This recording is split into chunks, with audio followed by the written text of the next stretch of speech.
electric car is put on display. Now, Chevrolet keeps making the Volt, but reportedly loses money on each electric car built. They're being touted as the vehicles of the future. But how many people are actually buying into the green vehicle revolution? Rich Garden joins us with the answer. Rich? Well, Jim, to answer your question, not many.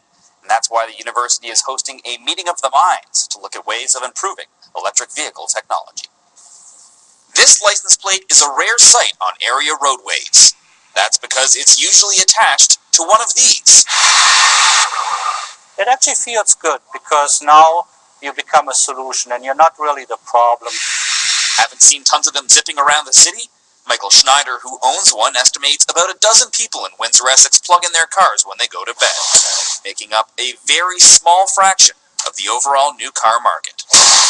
Everyone wants to save the environment. Everyone wants to pollute it. But at what cost? Well, a base model Chevy Volt will cost you about $42,000. A Nissan Leaf starts at $32,000. It's not a cheap endeavor by no means. But in just over a decade, both Canada and the United States will be under immense pressure to meet stringent emissions and fuel economy standards. That's what engineers and green vehicle advocates are discussing at the University of Windsor this week.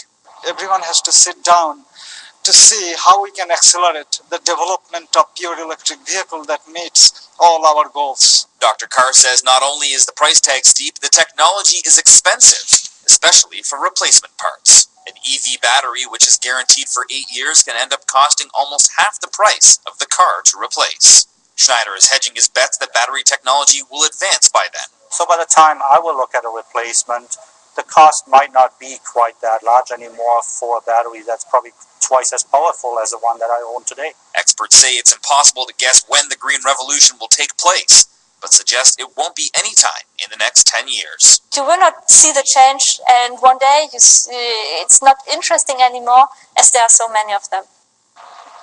It looks like automakers are getting the hint. A recent price war has broken out in the electric vehicle segment, with Nissan dropping their prices almost 10% for the next model year. So we'll see if that has any effect on people's car buying habits, but Jim, I have to believe it will be a little while before you turn over the keys to your Chrysler 300 in favor of one of these guys. You're right, Rich. It leaves me cold if it doesn't have pistons in it. Rich Garden, thank you.